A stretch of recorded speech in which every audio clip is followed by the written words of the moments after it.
uma boa noite para você que nos acompanha pela TV Canção Nova. Estamos começando o nosso programa Em Pauta, esse nosso encontro semanal aqui pela nossa TV. Um grande abraço a você que tem acompanhado o nosso programa e a cada semana sempre um tema novo, né? Interessante, importante e que nos ajuda de fato a refletir mais e sempre melhor. E hoje vamos conversar, é claro, não é, sobre ela, a rainha e padroeira do nosso Brasil. Estamos celebrando nesse dia 12, não somente o Dia das Crianças, mas Nossa Senhora da Conceição Aparecida. Vamos conversar sobre Maria e, portanto, Maria, a mulher que não duvidou. Então, para isso, você acompanha a nossa matéria inicial. Maria dos muitos títulos, Maria da fé, Maria mulher, do Gênesis ao Apocalipse. Uma mulher revestida de sol, a lua debaixo dos seus pés e na cabeça uma coroa de 12 estrelas. Ela deu à luz um filho, um menino, aquele que deve reger todas as nações. Maria, sem dúvida, tem um lugar todo especial no mistério da salvação e no coração dos cristãos, especialmente católicos. Não são raras as manifestações da devoção a Nossa Senhora. No Brasil e em todo o mundo, fiéis recorrem à Santa Mãe de Deus, em especial quando precisam alcançar alguma graça, pedindo sua intercessão junto a Cristo.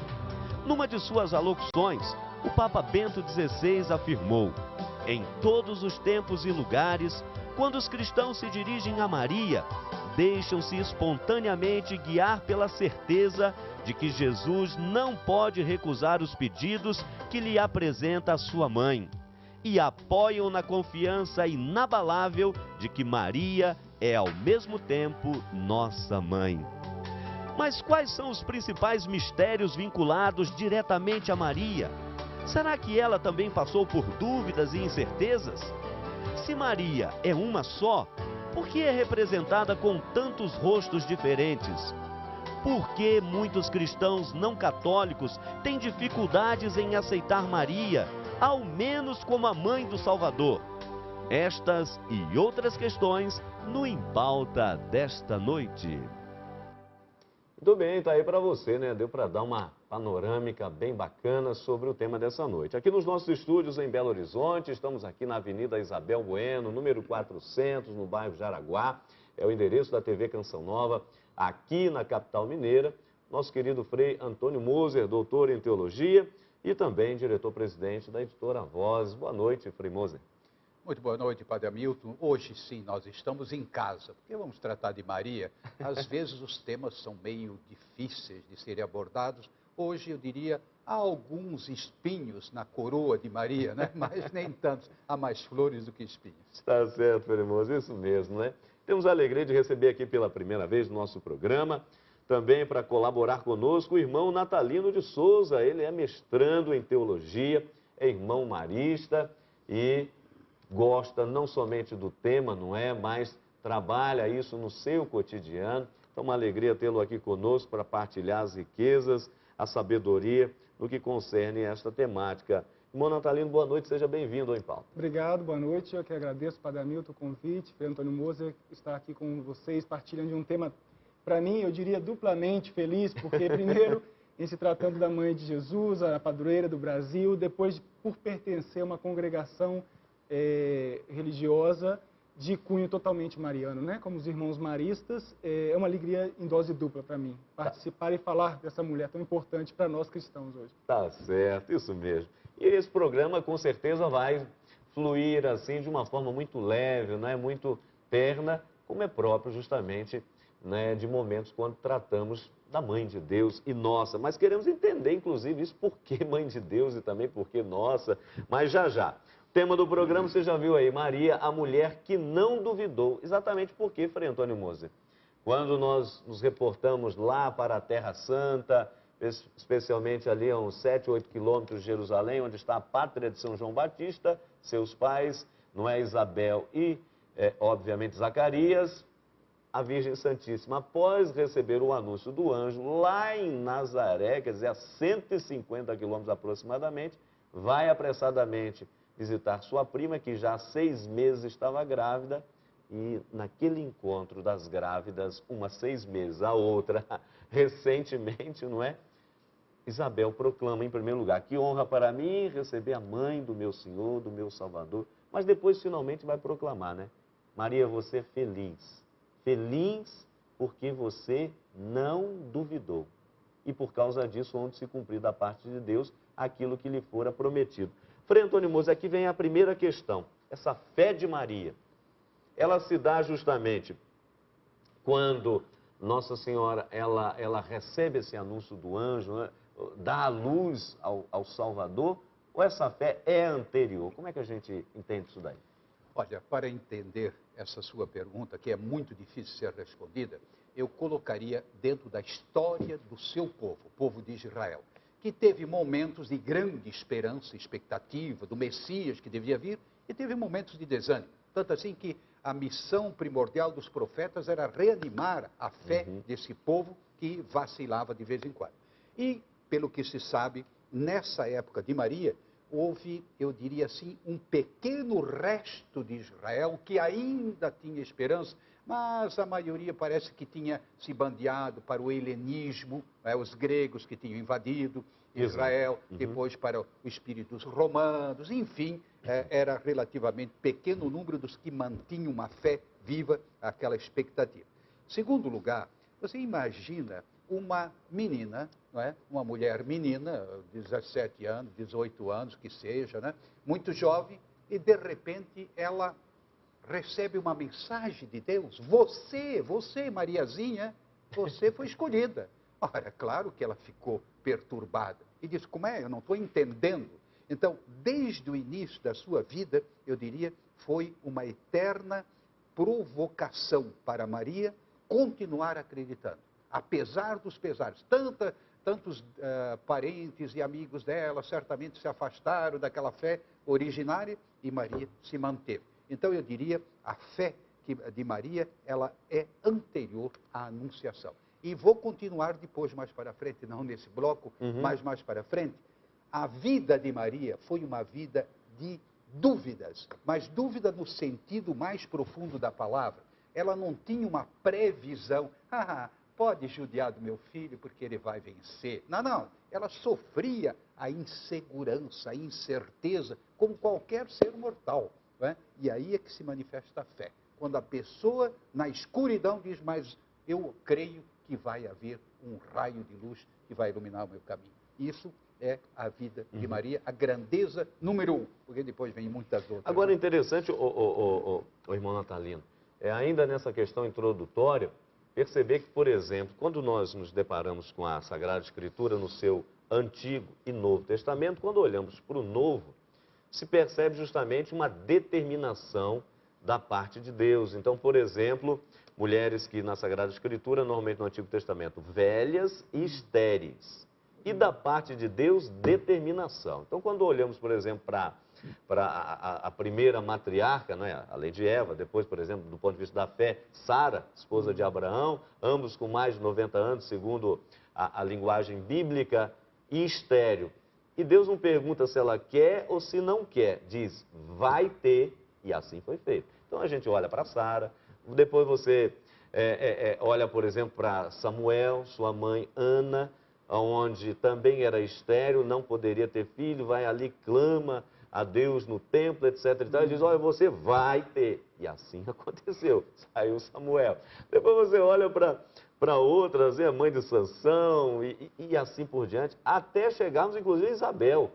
Não é que Zacarias, com idade avançada, Isabel também, daquele que faz a ligação do Antigo para o Novo Testamento, e Deus disse: olha, vai conceber e vai ser assim, e pronto, acabou. Determinou e aconteceu. Com Maria, não.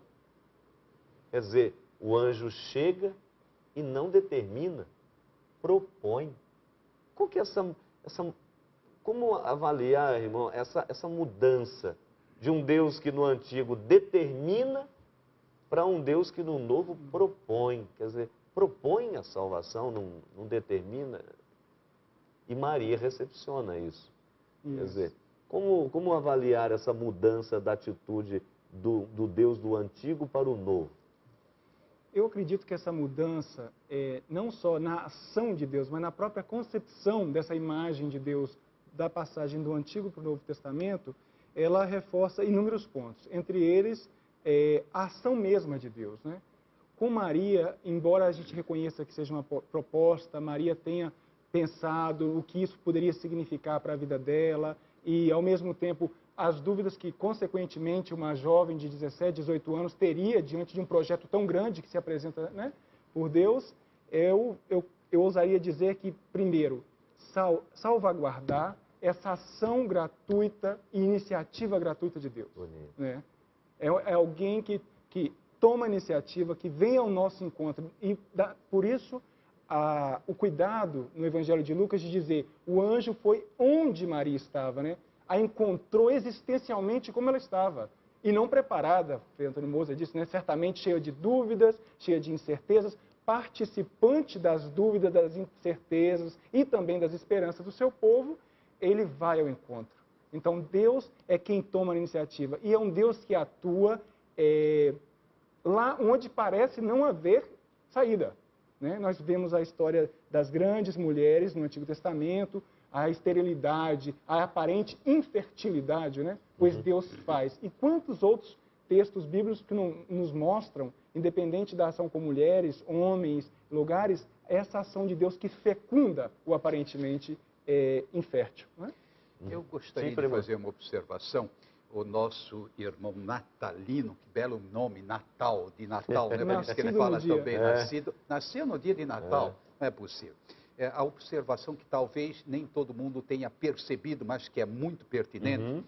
O Deus do Antigo Testamento, ele é descrito, assim, em muitas passagens, como Deus dos raios, trovões, que manda, Deus é mais que... Na realidade, não. Você vê, por exemplo, no relato da criação, etc., e disse Deus, tá. Em todo caso, a observação dele. São Lucas é um escritor, um teólogo de mão cheia, como certamente não há outro. Né? Então, ele mostra o Deus amoroso já a partir da Anunciação. Né? Interessante essa delicadeza, no sentido de é um Deus que não impõe, mas é um Deus que te convida. Se queres seguir-me, deixa o que tens, vem e segue-me. Não é? Se queres ser bom, etc. Quer dizer, Jesus também não é um Jesus que impõe, é um Jesus que propõe. Não é? Isso é bem São Lucas. É uma teologia rica que está por trás. Nosso Deus não é um Deus dos imperativos, é um Deus que nos convida, é um Deus que nos vocaciona. E por outro lado, Alfredo Antônio Moser, aqui, irmão Natalino, por favor, sem querer fazer propaganda automobilística, não é mais o Fiat de Maria, né? Quer dizer, esse sim que é dado com tanta generosidade, com plena liberdade, para colaborar, e aí que está a beleza do sim, né? Para colaborar com a obra da salvação. Quer dizer, a salvação é fruto também de uma colaboração humana, de uma liberdade humana, não é isso? Exatamente. Quando Maria, esse Fiat, né, de Maria, ele só vem ratificar, confirmar o desejo de Deus, de que este projeto de salvação conta com a nossa participação, conta com a colaboração da humanidade. Ou seja, quer um Deus mais gracioso, mais gratuito do que esse, que além de nos oferecer tanto dom, tantas coisas boas, ainda nos convida a participar dessa história de salvação. E em Maria a gente já vê plasmado este sim, que é um sim da humanidade, né? Aceitar, acolher, mesmo sem entender completamente as consequências de uma aceitação como aquela, para participar do projeto salvífico de Deus. É bonito. Olha, hoje nós estamos celebrando, não é, Nossa Senhora da Conceição Aparecida, esta imagem pequenina de apenas 36 centímetros, encontrada no Rio Paraíba do Sul, não é, no ano 1717, olha aí que beleza. E não é a única experiência mariana no mundo, obviamente. Você já ouviu falar de Nossa Senhora de Fátima, obviamente, Nossa Senhora de Lourdes, Nossa Senhora em Medjugorje, Nossa Senhora de Guadalupe, que inclusive é rainha e padroeira de toda a América Latina. Enfim, são muitos títulos, são muitos rostos de Maria, Frei Moser. Já estamos indo para o intervalo, mas vale aqui a provocação. Afinal das contas, não é? Maria é uma só, obviamente, historicamente comprovado. Mas por que tantos rostos de Nossa Senhora, Frei Moser, em lugares diversos, em situações diversas? Por que tanto rosto, tanta manifestação diversa da mesma Maria? Tá. A primeira observação, nós vimos aquela imagem, Nossa Senhora branquinha, ai que coisa mais linda.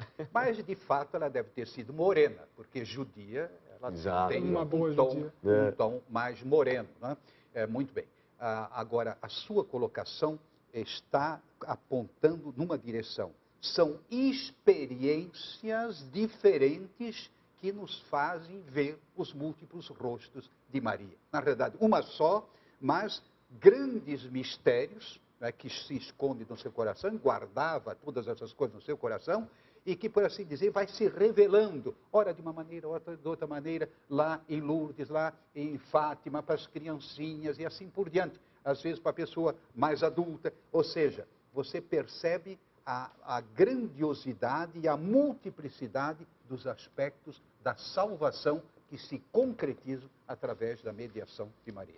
Olha, nós vamos para o nosso primeiro intervalo, você não sai daí não, que eu já vou deixar a provocação aqui para o irmão Natalino, porque o que eu falei com o Frei agora tem uma questão anterior, porque se ela se manifestou ao longo da história desses 2000 anos de cristianismo, não é? E hoje com tantos rostos em diferentes lugares e assim por diante, mas espera aí, se ela é capaz de fazer isso hoje, ou Deus através dela, é porque antes ela viveu, depois morreu, foi para o céu, aí teve permissão para voltar.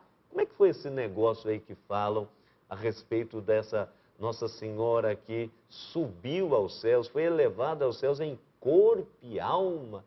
Afinal de contas, ela morreu ou não morreu? Seu irmão Natalino vai responder para a gente após o intervalo. Você não saia daí não, tem muito mais para conversarmos sobre Nossa Senhora.